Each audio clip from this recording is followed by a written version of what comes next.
The early morning sky over Tokyo glows crimson on April 7, 1945.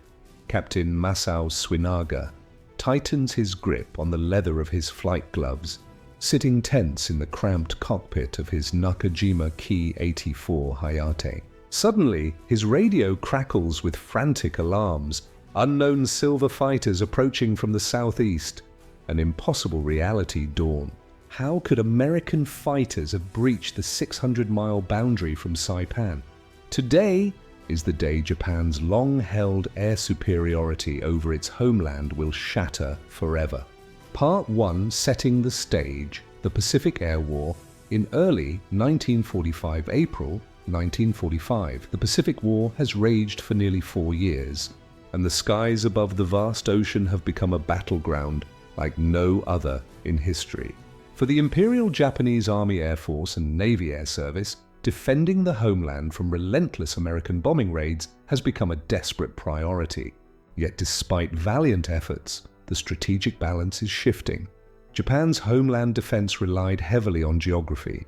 Islands scattered in the Pacific provided natural buffers, and Japan's highest command had long believed that American fighters could not fly the nearly 600-mile distance from bases like Saipan to Tokyo. This created a psychological and tactical assumption. Once bombers crossed the Japanese coastline, they were essentially on their own, vulnerable to Japanese interceptors. Japanese fighter pilots, including experienced aces like Captain Masao Suinaga, had built their tactics around this reality. Flying aircraft like the Nakajima Ki-84 Hayate, known by the Allies as Frank, they mastered the art of defending the home skies, engaging unescorted bombers and turning back enemy raids before significant damage could be done. The Ki-84 was the Imperial Army's most formidable fighter. Powered by a powerful He-45 radial engine, generating approximately 1,800 horsepower, the Ki-84 could reach speeds near 390 miles per hour and climb rapidly to engage enemy aircraft. Its armament was formidable for a single-engine fighter. Two 12.7mm machine guns complemented by two lethal 20mm cannons, making it deadly at dogfighting distances. However, this power came at a cost. To achieve the necessary range for defending the mainland, engineers compromised on armor and pilot protection. This made the Ki-84 notoriously vulnerable when hit, earning it the grim nickname among pilots as the Flying Coffin. It was a trade-off accepted because of the brutal realities of aerial combat faced by Japanese aviators. By early 1945, Japanese fighters had been tested repeatedly against American air power over the Philippines, Okinawa, and numerous home defense sorties closer to the baselines of the Pacific. They had faced the likes of the Lockheed P-38 Lightning, the Grumman F-6F Hellcat, and the newer Corsairs, each a technological marvel from the United States Navy and Army Air Forces. Yet despite the technological edge of these Allied fighters, the Japanese pilots retained confidence when fighting over their own soil. The rules of engagement always favored the defenders. American escorts simply did not have the range to follow bombers deep into Japanese airspace. But these rules were about to be broken. As anticipation grew on that fateful morning in Tokyo, the underlying tension was palpable. Captain Suinaga and his comrades knew they were about to once again defend their skies, but unbeknownst to them, the battlefield ahead would redefine every principle they had learned about air warfare. Part 2, the arrival of the P-51 Mustang, a game-changer in the sky, while the Imperial Japanese Army Air Force placed its hope on defending the homeland within familiar limits. Far across the vast Pacific Ocean, a revolution in aerial combat was quietly taking shape. The North American P-51 Mustang was among the most significant technological leaps in fighter aircraft history. The P-51 Mustang was not just another fighter, it was a masterpiece of engineering and design, born from the need to provide long-range escort to Allied bombers deep into enemy territory. Unlike older fighters, the Mustang combined incredible speed, advanced aerodynamics and unprecedented range, all with enough firepower to challenge any adversary in the sky. Central to the Mustang's success was its power plant, the Packard-built Rolls-Royce Merlin V1650 engine. This liquid-cooled V12 beast delivered nearly 1,700 horsepower, enabling a top speed well above 400 miles per hour. But what made it truly extraordinary was its elegant fuel efficiency, allowing it to soar longer and fight harder than any of its predecessors. The design included internal fuel tanks with a capacity of 184 gallons and the ability to carry two external drop tanks, each holding 108 gallons of fuel. This meant a combat radius exceeding 850 miles, more than double the reach of many Japanese fighters.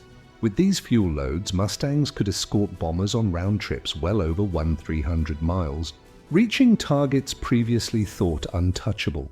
The aerodynamic finesse of the Mustang's elliptical wings, inspired by the British Supermarine Spitfire, provided exceptional agility and stability at high speeds. This allowed pilots to engage enemies aggressively even after long flights. The combination of Rolls-Royce power, aerodynamic design, and fuel capacity made the Mustang a paradigm shift in how air combat could be conducted. By April 1945, the P-51 Mustang had matured into its most effective form, the P-51D variant. This model packed 6 50 caliber machine guns, offering devastating firepower while retaining the endurance to perform sustained, high-intensity combat far from base. Its versatility made it a feared presence in the skies over Europe, and now it was set to make its mark over Japan. On the morning of April 7th, the Mustangs flew from their recently captured bases in the Mariana Islands, such as Eniwetok and Saipan, pushing the limits of their extraordinary range. For years, Japanese pilots had understood the strategic advantage their homeland's distance offered. American fighters would come close, but never this close, at least until now, when the silver Mustangs appeared in the early dawn light over Tokyo. Their presence was more than a surprise, it was a shock that shattered assumptions. These were no fuel-starved intruders clinging to the last ounces of endurance. The Mustangs operated with the confidence of fighters that had bases right behind them. The Japanese defenders, caught off guard, scrambled to assess and react. Panic spread through command as radar and visual observation confirmed the unthinkable. American fighters were conducting precision strikes deep within the heart of Japan. The paradigm of short-range, fuel-limited dogfights had been replaced by a new era, an era powered by endurance, technological brilliance, and tactical innovation. This was not just a battle for the skies, it was a clash of philosophies. The Mustang proved that long-range missions with sustained combat capability were no longer science fiction. It forced a profound reckoning among Japanese commanders, pilots, and engineers alike. Captain Swinaga and fellow aviators faced a stark new reality.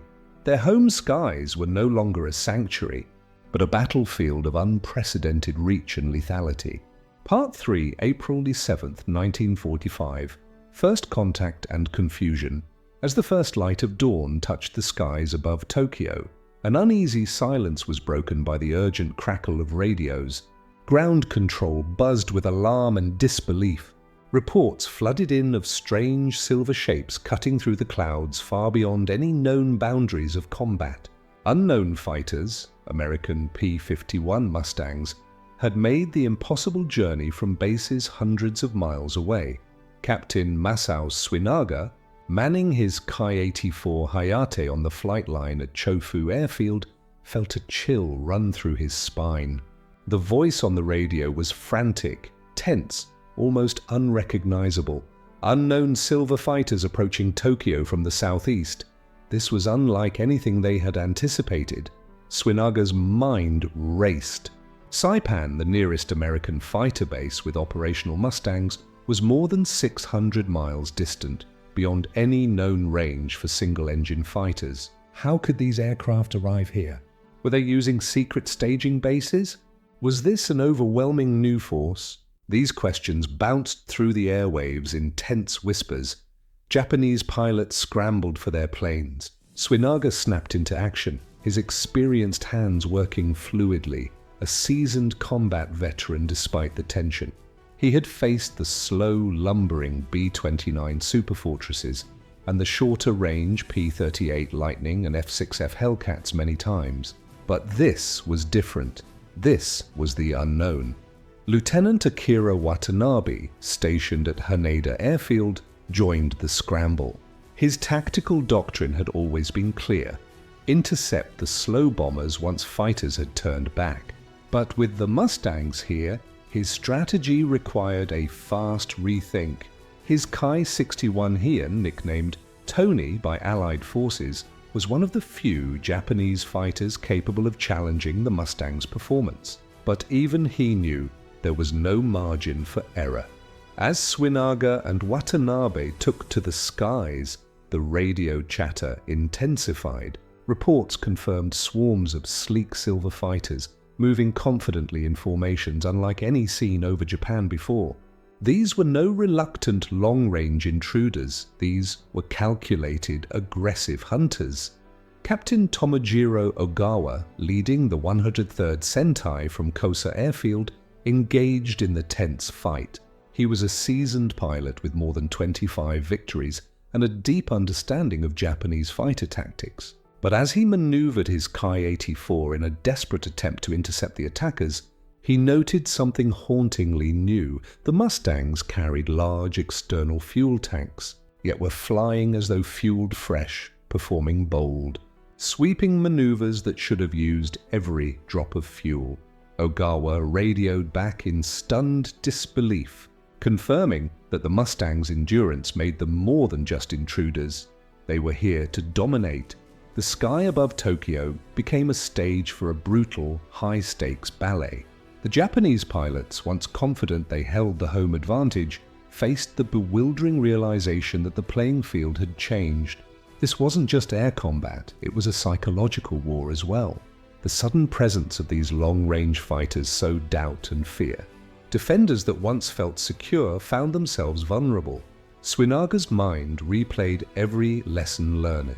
Japanese fighters were trained to conserve fuel, to use their endurance advantage equitably. The American Mustangs trumped this with their ability to maintain aggressive combat operations hours into their missions. As the sun climbed higher, initial dogfights erupted with intensity. The Mustang pilots flew with the confidence of those operating close to home, while the Japanese pilots fought desperately to adapt to this new threat. Every aerial engagement pushed the limits of machines and men alike. The radio filled with urgent calls and reports of aircraft lost and damaged, but the unyielding advance of the Mustangs was undeniable. The first contact was not only a clash of metal and firepower, it was the first chapter in rewriting the rules of air warfare over Japan's skies. Part 4, The Battle over Tokyo Long Range. Dogfights.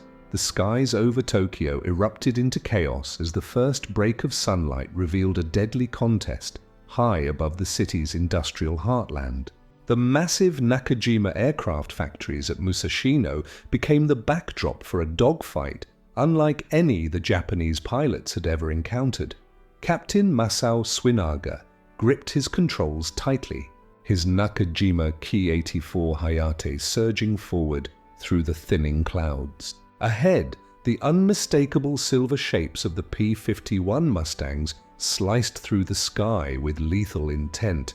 The air was thick with tension, each pilot keenly aware that this engagement could determine the fate of their nation's skies.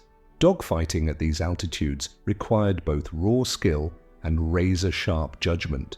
Japanese pilots had trained extensively in turning combat, exploiting the Kai-84's superior climb rate and agility at lower altitudes. But the Mustangs, powered by Rolls-Royce Merlin engines, had brought a new element. Fuel endurance did not dictate cautious retreat.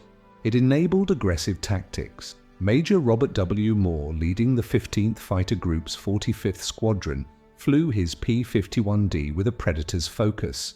Even after a grueling 675-mile route from Eniwetok, Moore's Mustang retained roughly 200 gallons of usable fuel. allowing him to launch high-speed dives and tight climbing turns with unprecedented confidence. The two aircraft closed at speeds exceeding 400 miles per hour, their sleek frames dashing through the clouds as orange tracer rounds cut the sky. Swinaga's dual 12.7mm machine guns and twin 20mm cannons spat fire into the air, while Moore's 650 caliber machine guns responded with deadly precision. Unlike previous engagements with American fighters, where preservation of fuel led to limited aggressive maneuvers, this battle was unlike any other. Moore and his wingmen jettisoned their external fuel tanks, not because they were empty, but to gain better maneuverability for the deadly dance ahead. Swinaga's maneuvers echoed the tactics that had served him well for years: tight turns and steep climbs to avoid sustained fire. But the Mustang's superior speed and handling at altitude gave Moore the edge. Each evasive maneuver swallowed precious fuel for the Ki-84, while the Mustang pilot operated with the confidence of a man fighting on home turf. 3 miles away, Lieutenant Akira Watanabe found himself engaged against two Mustangs simultaneously. Coordinated attacks, honed through extensive training, tested every ounce of his skill. Communication between Mustang pilots ensured tactical advantages were maximized, forcing Watanabe into a defensive posture he was not accustomed to. The sky was alive with the sounds of roaring engines, gunfire and sharp commands transmitted through crackling radios. The aggressive tactics flown by the Mustangs shattered Japanese pilots' expectations. Instead of the slow defensive fighters they anticipated, they faced relentless hunters with fuel to spare and wings strong enough for prolonged combat. As the fight raged, it became clear the old assumptions had crumbled. Japanese pilots could no longer rely on their previous endurance advantages. The P-51 Mustangs had rewritten the rules of engagement, proving they could enter, fight, and exit enemy airspace with devastating effect. Each Mustang in formation pushed the limits of aerial combat, while Japanese pilots struggled to counteract the new threat in real time. The battle was brutal, fast, and unforgiving. In under 20 minutes, 7 Japanese fighters were downed. 2 Mustangs sustained battle damage but still had enough fuel for a safe return. The loss was more than hardware. It was a blow to morale and a signal that Japan's air superiority over its homeland was coming to an end. Part 5: Aftermath and Psychological Impact. The battle over Tokyo on April 7, 1945 was more than a fleeting clash of steel and fire. It was the beginning of an irreversible shift in Japan's air defense, a psychological and strategic upheaval that echoed through every level of the Imperial Japanese Army Air Force. Though the physical losses were stark, 7 Japanese fighters lost in mere minutes against the resilient Mustangs. What stung most was the shattering of a long-held belief. The home islands were no longer beyond the reach of American air power. The Americans had crossed the Pacific, flying unprecedented distances, engaging in high-intensity combat, and still retaining enough fuel to return safely. Veteran pilots like Flight Sergeant Kenji Nakamura later recounted the sinking realization. We had spent years training to fight enemy fighters who would retreat at our coastline. Now they came and went as they pleased with fuel to spare, hunting us like prey in our own skies. This seismic shock crippled pilot morale, which had been the backbone of Japan's valiant but increasingly desperate aerial defenses. Experienced aces such as Captain Tomojiro Ogawa, who faced Major Robert Moore in a fierce duel, saw not only technological superiority but a psychological weapon aimed squarely at Japan's will to resist. The attacks proved devastating on multiple fronts. Japan's air superiority, once an unquestioned safeguard, was now vulnerable. The enemy's ability to strike deep into industrial centers like Tokyo's Nakajima aircraft factory disrupted production and sapped morale on the home front. The psychological impact rippled beyond the skies. Ground commanders were forced to rethink defense strategies, abandoning reliance on distance as protection. No longer could pilots expect sanctuary behind their own borders' natural barriers. This ushered in a desperate new phase of aerial combat strategy, including intensified kamikaze missions and attempts at ramming attacks, a shift born out of necessity, not honor. On Tokyo's streets, the very environment bore the scars of this unfolding air war. Fires, destruction, and civilian casualties mounted as strategic bombing intensified. While the April 7th dogfights were fought at altitude, they were a grim prelude to the devastating firebombing raids that targeted Tokyo's residential and industrial districts, devastating the city with waves of incendiaries and explosives. The devastating Operation Meeting House in March 1945 had already laid waste to vast areas of Tokyo, killing tens of thousands of civilians and leaving over 1 million homeless. These raids compounded the physical and emotional toll on the population, underscoring the grim reality that Japan's wartime fate was slipping away. As the Mustangs regrouped to begin their long journey home, their success was not simply measured in enemy aircraft downed, but in the profound transformation they imposed on warfare. The P-51 Mustang's ability to project power deeply and relentlessly was a perfect embodiment of American industrial and tactical supremacy. Even as individual battles steeped in loss and courage raged on, the war in the skies over Japan had fundamentally changed.